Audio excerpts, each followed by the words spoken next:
The Lamborghini Temerario. It's the new guy, not the Huracan, not the V10. It is a twin-turbo, 10,000 RPM hybrid V8 supercar. It looks kind of crazy, not as crazy as the Huracan, it's a bit more subdued, and they're saying it's because it's not the Revuelto, it's a different flavor of the same brand, but this car is completely insane. The calibration, the level and depth they've gone to is crazy, so come walk with me. We're gonna start at the front here. So the front axle is the same as the Revuelto. 2 motors, axial flux for each front wheel. Moving to the back, down the spine is the same battery pack from the Revuelto. Then in the middle, 4-liter twin-turbo V8 with the 2 biggest turbos I've seen this side of a Corvette ZR1 and about 840 horsepower just from that engine alone. And it revs to 10,000 RPM. And it's crazy when you look at the power curve. It's linear from pretty much 6 to 9 grand, 9 to 10 is flat. It's just 840 horsepower. It is the strangest thing I've ever seen, but it's really cool. And it's all leveraged to hell with another e-motor right in the middle that manipulates the rear wheels. With those 3 electric motors, Lambo screws with everything. It could change the attitude and the cornering and everything of the car. Look, there's one driving by. It's all quiet. That's the neat part, is that it's completely electric. You could just do that, and then you could turn the engine on and go crazy. But the CTO has been talking all about how they've leveraged the tech more than any other automaker, how they've written their own firmware for everything, and I'm gonna find out if that's true on Estoril, which is right behind you. First, let's get on track and give this thing a proper rip. So we're in Corsa, Performance. We're gonna go into ESC off and see what's up in a moment. Do I miss the V10? Of course I do. The V10 was the best thing ever. But they had to evolve, you know, they had to change and they had to do things to make sure that it wasn't just a mini Revuelto. I asked them directly, I'm like, was there a moment where you considered the V10, considered just hybridizing it, doing a mini Revuelto? And they thought about it, but they thought, okay, the thing is the V8 here is something spectacular. As soon as I can open it up, I'll tell you all about it. Oh, here we go. It is absolutely effective. Holy shit. Clean the tires off of it. Yep, that's a wild man right there. That is 840 horsepower from the V8 engine alone, and another 140 or so from the front axle and the middle e-motor. There's 3 motors in this car, 3 motors. That middle motor behind me, hidden in the gearbox, is doing the job of helping the engine along. It's helping with engine braking under braking. It helps stabilize the car under braking, and it loads up the engine to help boost it under certain conditions. The front motors do all of the handling manipulation. The front motors decide how much yaw the car gets, what it's doing in the mid-corner and the exit. There is a literal graph of agility versus stability that Lamborghini showed me. And it's very fascinating how much technological leveraging is in the car. That's all they're talking about. The game changer is the calibration. How much they can manipulate the machine to make it do what you want it to do. Let's rev it all the way out. That was 10K. We're doing 280, 290, and we're gonna brake at 300. That is serious stuff. How about I shut up and just drive a little bit? Let's give this thing a proper ragging. Let's get our coach here. Oh man.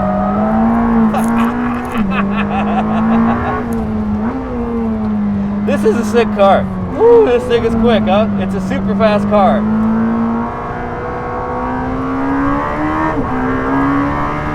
The engine is extremely exciting. Is it the V10?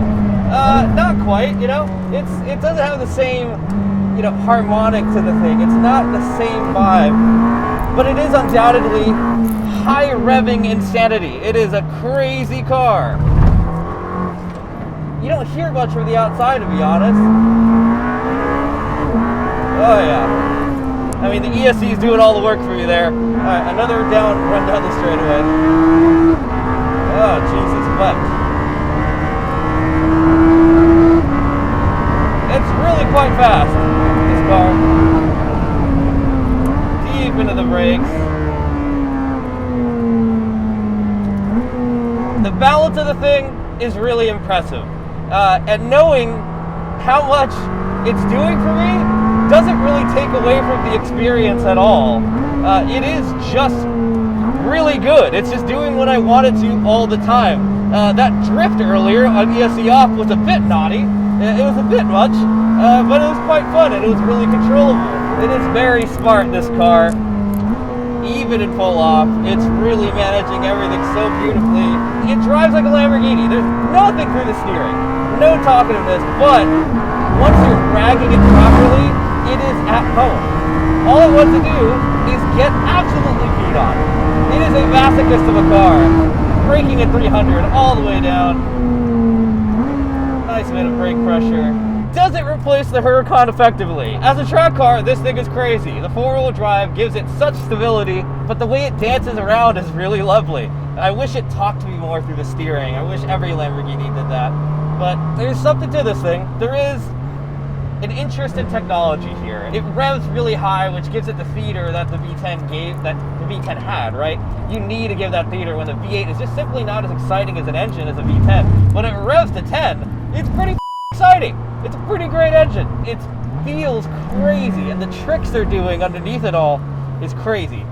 So maybe I pull in and let's talk about what they're doing with a nice bit of VO. Okay, now that we've had a chance to get off the track, breathe a bit, and not yell so much, I can tell you a little bit about what's going on with the Temerario beyond what I said about calibration and their own firmware. Lamborghini Chief Technical Officer Reuven Moore explained to me that by writing their own firmware, they could control the motors much more closely, much more precisely. Basically, it's what the NSX did 10 years ago with its hybridity. The front motors can reverse rotation, so to speak, reverse torque, apply braking to certain individual wheels, to the front wheels, to help it turn. And then the rear wheels can use braking to sort of help the attitude of the car. And because Lamborghini wrote its own firmware, it is totally of their own creation. Driving the Temerario on track is like bowling with the bumpers up. It is so easy, except you can't see the bumpers, so you feel like a hero and you get a strike every time. Then there's that engine. There's a lot of tricks to make that thing rev to 10 grand reliably. The valve train is finger fallovers, which is similar to what's used in a 911 GT3, a McLaren 750S, Corvette Z06, has a diamond-like coating on it with steel sort of construction, so it's super hard and super resistant to wear. There's 3D printed guiding elements in the water jacket to help cooling. The turbochargers are basically out of the V and they're made by IHI. And there are Ducati MotoGP metal compounds within the engine to help support the high revving flat plane V8. It's really a trick object, and it's completely designed by Lamborghini from the ground up. In fact, early on in development, they were thinking about just using the Urus's 4-liter, which is the Porsche 4-liter, which is the Audi 4-liter twin-turbo V8. But someone within wisely convinced the board to develop their own engine for the Temerario, which kind of needed to happen because there was a V10 in it before. Engines are part of Lamborghini's sports car identity. They have to do this. Okay, so I think I'll let real life Chris take this video away from here on out. So it's completely insane. It's a 10,000 RPM monster that does almost 200 miles an hour down a straightaway that is honestly not that long. It is stupid fast, it's really hooked up, and it handles just like a baby Vuelto. The way it rotates about its center axis, the way it gently, gracefully enters a drift, it's all such a trick, and it's all down to how it manipulates every system so seamlessly, I can't really believe it. It's so hard sometimes with these hybrids, like I drove the M5 or like the AMG GT or even the Vuelto. All these cars manipulate their systems in a different way, and Lambo just has it down. You don't even notice turbo lag. You don't notice anything when driving this car except the fact that it's just easy and fun to push. It's still not a lot of feeling from the steering. It's all in your body, which makes it for kind of an odd driving experience sometimes, but it's really easy to approach and really fun. As far as do I miss the V10? Is this a worthy Huracan successor? Yeah, it is. Pretty good. I don't know. The V10 sounded great, but this thing is fast as shit. So that's the Temerario.